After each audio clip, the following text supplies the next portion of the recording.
ഓം നമോ നാരായണായ. ഓം നമോ നാരായണായ. ഓം നമോ നാരായണായ. ഓം നമോ നാരായണായ. ഓം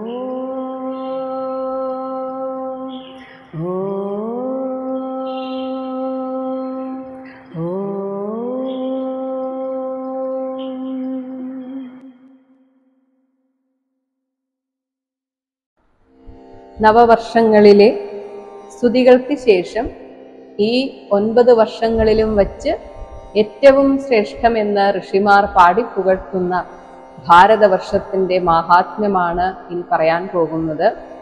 ഭാരതവർഷത്തിൽ ഒഴുകുന്ന പ്രധാന നദികളെക്കുറിച്ചും അവിടെയുള്ള പർവ്വതങ്ങളെക്കുറിച്ചുമൊക്കെ വിവരിക്കുന്നു 16-ാമത്തെ ശ്ലോകത്തിൽ. ഭാരതേ അപി അസ്മിൻ വർഷേ സരിച്ഛൈലാഹ, സരിത്ത് ശൈലാഹ സന്തി ബഹവഹ. ഇവിടെ അസ്മിൻ ഭാരതേ വർഷേ, ഈ ഭാരതമെന്നു പേരായ ഭൂവിഭാഗത്തിലും ബഹവഹ വളരെയധികം സരിത്ത് നദികളും ശൈലാഹ പർവ്വതങ്ങളും ഉണ്ട്. ഇനി പറയാൻ പോകുന്നതൊക്കെ ഭാരതത്തിലെ പ്രസിദ്ധമായ പർവ്വതങ്ങളുടെ പേരാണ്. അതുകൊണ്ട് ശ്ലോകവും അർത്ഥവും ഞാൻ വേറെ വേറെയായി വായിക്കുന്നില്ല, കാരണം ആ പേരുകൾ തന്നെയാണ് ശ്ലോകത്തിലും പറഞ്ഞിരിക്കുന്നത്.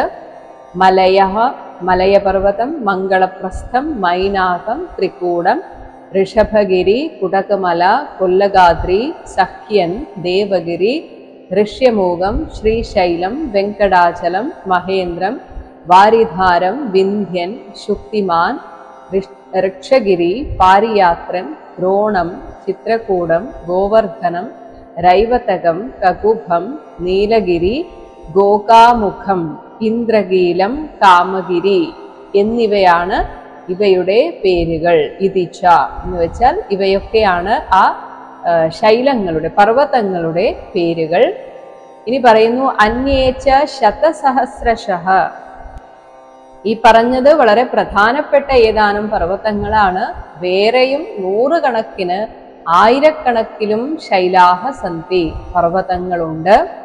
തേഷാം നിതംബ പ്രഭവാഹ, ഇവയുടെ ചെരുവുകളിൽ നിന്ന് ഉദ്ഭവിച്ച് നദാഹ നദ്യഹ, പടിഞ്ഞാറോട്ടൊഴുകുന്ന നദികൾ, അതാണ് നദാഹ, കിഴക്കോട്ടൊഴുകുന്ന നദ്യഹ, ഇങ്ങനെയുള്ള അസംഖ്യാതാഹ സംഖ്യയില്ലാത്തോളം പുഴകളും ഉണ്ട്. 17-ാമത്തെ ശ്ലോകം. ഏതാസാം അപഹ, അപ്പോ ഭാരത്യഃ പ്രജാ നാമഭിഃ ഏവ പുനന്തീനാം ആത്മനാച ഉപസ്പൃശന്തി.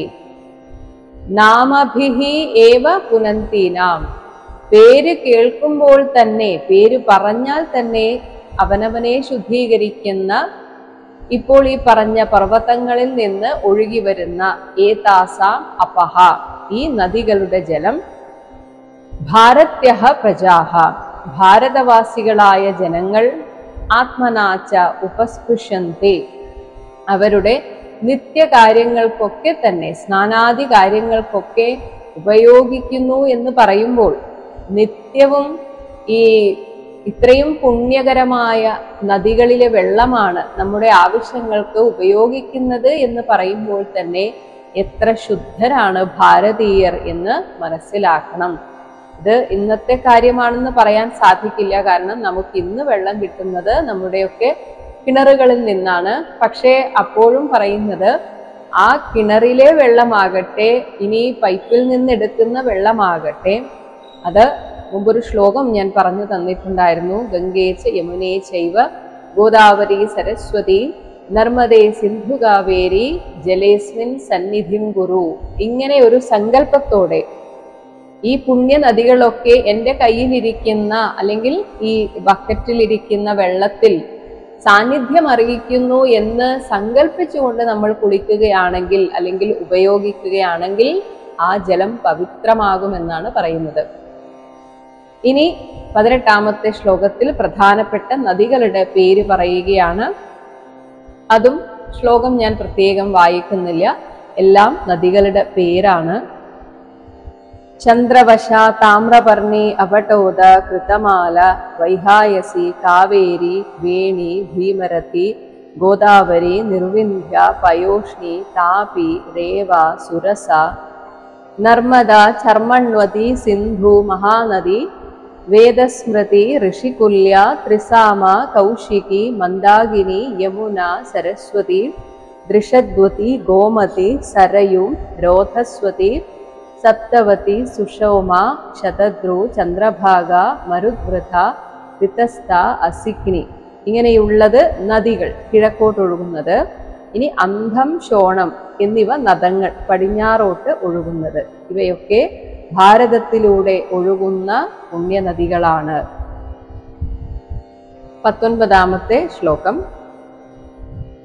അസ്മിൻ ഏവ വർഷേ പുരുഷൈഃ ലബ്ധജന്മഭിഃ ശുക്ലലോഹിത കൃഷ്ണവർണ്ണേന സ്വാരബ്ധേന കർമ്മണ ദിവ്യമാനുഷ നരകഗതയോ ബഹ്വ്യഃ ആത്മന ആനുപൂർവേണ സർവാഹി ഏവ സർവേഷാം വിധീയന്തെ യഥാ വർണ്ണവിധാനം അപവർഗഃ ചാപി ഭവതി.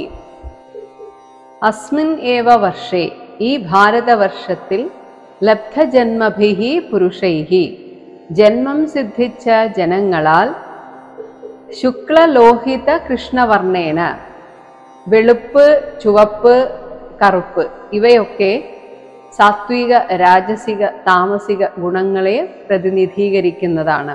അതുകൊണ്ടാണ് പറഞ്ഞത് വെണ്മയും ചുവപ്പും കറുപ്പും നിറമായുള്ള സ്വാരബ്ധേന കർമ്മേണ, അവനവന്റെ പ്രാരബ്ധ കർമ്മം വഴി ആത്മനഃ ബഹ്യഃ, ആത്മാവിന് ബഹുവിധമായ ദിവ്യമാനുഷ നാരകഗതയഃ, ദിവ്യമായ സ്വർഗീയമായിട്ടുള്ള, ഇനി നമ്മുടെ പ്രവൃത്തിക്കനുസരിച്ച് കിട്ടുന്ന ഗതികളെ കുറിച്ചാണ് പറയുന്നത്. അതാണ് സ്വർഗീയമായിട്ടുള്ള ഗതി.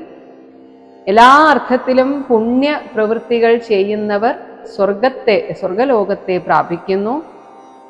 മിശ്രകർമ്മങ്ങൾ, പുണ്യവും പാപവും രണ്ടും ഇടകലർന്ന് ചെയ്തവർ അവർ വീണ്ടും മനുഷ്യരായി പിറവിയെടുക്കുന്നു. എന്നാൽ പൂർണ്ണമായും പാപപ്രവൃത്തികൾ കൂടുതലായി ചെയ്തവർ നരക ജീവിതത്തിലേക്ക് പോകുന്നു. ഇങ്ങനെയുള്ള ഗതികളാണ് പൊതുവെ മനുഷ്യർക്ക് ആനുപൂർവേണ വിധീയന്തേ, അവർ ചെയ്യുന്ന കർമ്മത്തിനനുസരിച്ച് അവർക്ക് വിധിക്കപ്പെടുന്നു.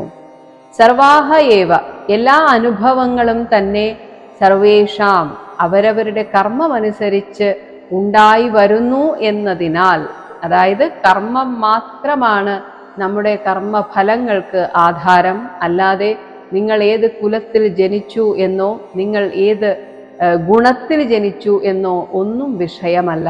അതാണ് യഥാവർണ്ണവിധാനം. ഏതൊരു വർണ്ണത്തിനും മോക്ഷത്തിനുള്ള അധികാരമുണ്ട്. ഒരാൾ ജനിച്ചപ്പോൾ തമോ ഗുണിയായിരുന്നാൽ പോലും ആദ്യമൊക്കെ മോശം കർമ്മങ്ങൾ, മറ്റുള്ളവരെ ഉപദ്രവിക്കുന്ന രീതിയിലുള്ള കർമ്മങ്ങൾ ചെയ്താലും ഏതോ ഒരു മുജ്ജന്മ സുഹൃതത്താൽ നല്ലൊരു ഗുരുവിനാലോ നല്ലൊരു ഗുരുവിൻ്റെ നിർദ്ദേശം കിട്ടിയിട്ടോ എങ്ങനെയെങ്കിലും മനസ്സൊന്നു മാറി ആ മാറ്റം സ്ഥിരമായിട്ട് പൂർണ്ണമായും സാധന ജീവിതം തുടർന്നാൽ, അങ്ങനെയുള്ള ഒരുപാട് ഉദാഹരണങ്ങളുണ്ട്. വാൽമീകി മഹർഷിയൊക്കെ അതിന് ഉത്തമ ഉദാഹരണമാണ്. അങ്ങനെയുള്ളവർക്കും മോക്ഷത്തിന് അധികാരമുണ്ട്. അതാണ് യഥാവർണ്ണവിധാനം. ഏതു വർണ്ണത്തിന് ഏതൊരു മോക്ഷമാർഗം വിഹിതമായിരിക്കുന്നുവോ അതിനെ അതിക്രമിക്കാതെ തന്നെ, അതായത് ഓരോ വർണ്ണത്തിനും സ്വാഭാവികമായി പറഞ്ഞു വെച്ചിരിക്കുന്ന ഒരു മോക്ഷവിധാനമുണ്ട്. അതായത് ആദ്യം തമോ ഗുണിയാണെങ്കിൽ അയാൾ രജോ ഗുണത്തിലേക്ക് ഉയരണം, പിന്നീട് രജോ ഗുണത്തിൽ നിന്ന് സത്വഗുണത്തിലേക്ക് ഉയരണം, എന്നിട്ട് അതും ഇല്ലാതാകുമ്പോഴാണ് മോക്ഷം കിട്ടുക എന്നാണ് പറയുക. പക്ഷേ തമോ ഗുണത്തിൽ നിന്ന് നേരെ സത്വഗുണത്തിലേക്ക് പോയിട്ടുള്ളവരും ഉണ്ട് എന്നതിനാലാണ് ഇവിടെ അവനവൻ ചെയ്യുന്ന കർമ്മങ്ങൾക്കനുസരിച്ച് അവർക്ക് അപവർഗഃ ച അപി ഭവതി, മോക്ഷപ്രാപ്തിയും ഉണ്ടാകുന്നു. മോക്ഷം സംഭവിക്കും എന്ന് പറഞ്ഞു. എന്താണ് ഈ മോക്ഷം? മോക്ഷം എന്നതുകൊണ്ട് എന്താണ് ഉദ്ദേശിക്കുന്നത്? 20ാമത്തെ ശ്ലോകം. യഹ അസൗ ഭഗവതി സർവഭൂതാത്മനി അനാത്മ്യേ അനിരുക്തേ അനിലയനെ പരമാത്മനി വാസുദേവേ അനന്യനിമിത്ത ഭക്തിയോഗലക്ഷണോ നാനാഗതി നിമിത്ത അവിദ്യാഗ്രന്ഥി രന്ധന ദ്വാരേണ യദാഹി പുരുഷപ്രസംഗഃ. യഹ അസൗ, ഈ അപവർഗം അഥവാ മോക്ഷം എന്നൊക്കെ പറയുന്നത് എന്താണെന്ന് വെച്ചാൽ, നാനാഗതി നിമിത്തം, അനേകം ജന്മ അനുഭവങ്ങൾക്ക് കാരണമാകുന്നത് അജ്ഞാനത്താലുണ്ടാകുന്ന നമ്മുടെ പ്രവൃത്തികളാണ്. ഈ ലോകത്തിൽ വന്നിട്ട് എന്തൊക്കെയോ നേടാനുണ്ട് എന്ന വിശ്വാസത്തിലാണ് നമ്മൾ പൊതുവെ കർമ്മങ്ങൾ ചെയ്തുകൊണ്ടിരിക്കുന്നത്. ചെയ്യുന്നത് മുഴുവൻ മറ്റുള്ളവരുടെ നന്മമരമായിട്ട്, മറ്റുള്ളവരുടെ കണ്ണിൽ നല്ലവനായി തീരാനാണ്, മറ്റുള്ളവരുടെ അഭിപ്രായം കിട്ടാൻ വേണ്ടിയിട്ടാണ്. അതിനുവേണ്ടി ഇനി കുറച്ച് കാപട്യം ചെയ്യണമെങ്കിൽ, അതായത് ഉള്ളിൽ വലിയ നന്മയൊന്നും ഇല്ല, പക്ഷെ പുറമേക്ക് അങ്ങനെ നടിച്ചാൽ മാത്രമേ ആളുകൾ എന്നെ സ്വീകരിക്കുള്ളൂ എന്ന് മനസ്സിലാകുമ്പോൾ പുറമേക്ക് നന്മ നടിക്കുന്നവരൊക്കെ ഇഷ്ടം പോലെയുണ്ട്. എന്നാൽ അതിനല്ല നമ്മളിവിടെ വന്നത്. മറ്റുള്ളവർ നമ്മെ എങ്ങനെ വിലയിരുത്തുന്നു എന്നതൊന്നും ഒരു വിഷയമേ അല്ല. അതുകൊണ്ട് പ്രത്യേകിച്ച് ഒന്നും നമുക്ക് നേടാനുമില്ല. നേടേണ്ടത് മുഴുവൻ അവനവന്റെ ഹൃദയശുദ്ധിയാണ്. അത് പുറമേക്ക് നിങ്ങൾ എങ്ങനെ പെരുമാറുന്നു എന്നതൊന്നും ഒരു വിഷയവും അല്ല. കാരണം മറ്റുള്ളവരുടെ നല്ല സർട്ടിഫിക്കറ്റ് കിട്ടിയിട്ട് ഒന്നും ചെയ്യാനില്ല. പലപ്പോഴും മറ്റുള്ളവരെ ചില സമയത്തെങ്കിലും അകറ്റി നിർത്തേണ്ടത് അത്യാവശ്യമാണ്, അത് ആളുകളെ തിരിച്ചറിഞ്ഞുകൊണ്ട്. അതുകൊണ്ടാണ് പല ആചാര്യന്മാരും അല്ലെങ്കിൽ ശുദ്ധഹൃദയരായിട്ടുള്ളവരൊക്കെ കുറച്ചൊരു ഗൗരവഭാവത്തിൽ ഇരുന്ന് മറ്റുള്ളവരെ ഒന്ന് അകറ്റി നിർത്താൻ കാരണം, അതിനർഹതപ്പെട്ടവർ മാത്രം എൻ്റെ അടുത്തെത്തിയാൽ മതി എന്ന ചിന്തയാലാണ്. അതിനർഹതപ്പെട്ടവർ തീർച്ചയായും ക്ഷമയോടെ ആ ഗൗരവഭാവത്തെ അതിൻ്റെതായ രീതിയിൽ എടുത്തുകൊണ്ട് ഗുരുവിൻ്റെ അടുത്ത് വരും. അപ്പോൾ നമ്മുടെ ഹൃദയശുദ്ധിയാണ് പ്രധാനം. അത് മറ്റുള്ളവരുടെ മുന്നിൽ കാണിച്ചു കൊടുക്കേണ്ട ആവശ്യവുമില്ല. അത് ഭഗവാൻ വിലയിരുത്തേണ്ട കാര്യമാണ്. അപ്പോൾ ഇങ്ങനെയൊക്കെയുള്ള അജ്ഞാനം നിമിത്തം, മറ്റുള്ളവരെന്നെ അംഗീകരിക്കണം എന്ന അജ്ഞാനം നിമിത്തം നമ്മൾ ചെയ്തു കൂട്ടുന്ന പ്രവൃത്തി, ഇതൊക്കെ അജ്ഞാനഗ്രന്ഥി നമ്മിൽ ബന്ധിച്ചിരിക്കുന്നത് കാരണമാണ്. ഈ മോക്ഷം എന്ന് പറയുന്നത് ആ ഗ്രന്ഥിയുടെ വിച്ഛേദമാണ്. ഇത് സംഭവിക്കുന്നത് ഭഗവാനോട് അടുത്തുകൊണ്ടിരിക്കുമ്പോഴാണ്. അതാണ് പുരുഷപ്രസംഗഃ. മഹാപുരുഷനായിരിക്കുന്ന വാസുദേവ ഭക്തന്മാരോടുകൂടിയുള്ള നിരന്തര സമ്പർക്കം സംഭവിക്കുമ്പോൾ യഥാഹി സർവഭൂതാത്മനെ, സകല ചരാചരങ്ങളുടെയും ആത്മാവായി, അനാത്മ്യേ, രാഗദ്വേഷാദികളിൽ നിന്നൊക്കെ അകന്നിരിക്കുന്നവനായി, അനിരുക്തേ, നിരുക്തം എന്നാൽ വാക്കുകളുടെ അർത്ഥം എന്നർത്ഥം. അപ്പോൾ അനിരുക്തം എന്നാൽ വാക്കുകൾക്ക് വിഷയമാകാത്തവനും, അനിലയനെ, ഒന്നും തൻ്റെ ആധാരമല്ലാത്തയാൾ. ഭഗവാനാണ് ഈ ലോകത്തിന് ആധാരം. ഇങ്ങനെയുള്ള പരമാത്മനി വാസുദേവേ, ആ പരമാത്മാവായ വാസുദേവനിൽ അനന്യനിമിത്ത ഭക്തിയോഗലക്ഷണ, നിഷ്കാമമായ ഭക്തി ഉറച്ചു കിട്ടുക എന്ന ലക്ഷണത്തോടു കൂടിയതാണ് ഈ മോക്ഷം എന്ന് പറയുന്നത്. ഭഗവാനോടുള്ള ഭക്തി വർദ്ധിച്ചു വന്നിട്ട് ഈ ലോകത്തോടുള്ള ആസക്തി കുറയുക, ഈ ലോകത്ത് നിന്ന് എന്തെങ്കിലും കിട്ടണമെന്ന ആഗ്രഹമേ ഇല്ലാതിരിക്കുക, എല്ലായ്പ്പോഴും ഭഗവാൻ കൂടെയുണ്ട് എന്ന രീതിയിൽ എല്ലാറ്റിലും ഭഗവാനെ കണ്ട് ജീവിതം ആസ്വദിക്കാൻ സാധിക്കുക. ഇതൊക്കെയാണ് മോക്ഷത്തിൻ്റെ ലക്ഷണം. നമ്മൾ ആ പാതയിലാണോ എന്നറിയാൻ ഇതൊക്കെ ഒന്ന് നമ്മിൽ തന്നെ ഇതൊക്കെ ഉണ്ടോ എന്നൊന്ന് നോക്കിയാൽ മതി. നമുക്ക് പ്രത്യേകിച്ച് ഒരാഗ്രഹവും ഇല്ലാത്ത ഒരു അവസ്ഥയാണോ? ഇനി ഒന്നും നേടിയില്ലെങ്കിലും സന്തോഷമായിട്ടിരിക്കുന്നുണ്ടോ? അതിന് ഏത് അവസ്ഥയിലാണെങ്കിലും, അല്ലാതെ എല്ലാ സൗകര്യങ്ങളും ഉള്ളത് കൊണ്ട് ഞാൻ സന്തോഷമായിട്ടിരിക്കുന്നു എന്നല്ല. എന്തുണ്ടെങ്കിലും ഇല്ലെങ്കിലും ഞാൻ എന്ന ആ ബോധത്തിൽ, ഈശ്വരനാണ് എൻ്റെ ഉള്ളിൽ ഇരിക്കുന്നത് എന്ന ആ ചിന്തയിൽ സർവദാ ആനന്ദത്തിൽ ഇരിക്കാൻ സാധിക്കുന്നുണ്ടെങ്കിൽ ഏതദേവ ഹി ദേവാഹ ഗായതി. ഇതിനെ തന്നെയാണ് ദേവന്മാർ ഇങ്ങനെ പാടിപ്പുകഴ്ത്തുന്നത്. ജ്ഞാനപ്പാനയിൽ പൂന്താനം എഴുതിയ ആ വരികളാണ് ശരിക്കും 21ാമത്തെ ശ്ലോകം. അത് മലയാളത്തിലാണെങ്കിൽ ഇത് സംസ്കൃതത്തിലാണെന്ന് മാത്രം. അഹോ അമീഷാം കിമകാരി ശോഭനം പ്രസന്നയേഷാം സ്യുത് ഉത സ്വയം ഹരിഹി യൈഹി ജന്മ ലബ്ധം നൃഷു ഭാരതാജിരേ മുകുന്ദ സേവോപൈകം സ്പൃഹാഹിനഃ. ദേവന്മാർ ഭൂമിയിൽ വന്ന് ജനിക്കാൻ ഭാഗ്യം സിദ്ധിച്ച മനുഷ്യരെ നോക്കി ഇങ്ങനെ നെടുവീർപ്പിടുകയാണ്. അതായത് അവർക്ക് സാധിക്കുന്നില്ലല്ലോ എന്നതിനാൽ. അഹോ ആശ്ചര്യം, ഈ ഭാരതഭൂമിയിൽ അമീഷാം, ഈ ഭാരതഭൂമിയിൽ വന്ന് ജനിച്ച ഇവരാൽ കിം ശോഭനം അകാരി, എന്ത് പുണ്യകർമ്മമാണോ ചെയ്യപ്പെട്ടത്.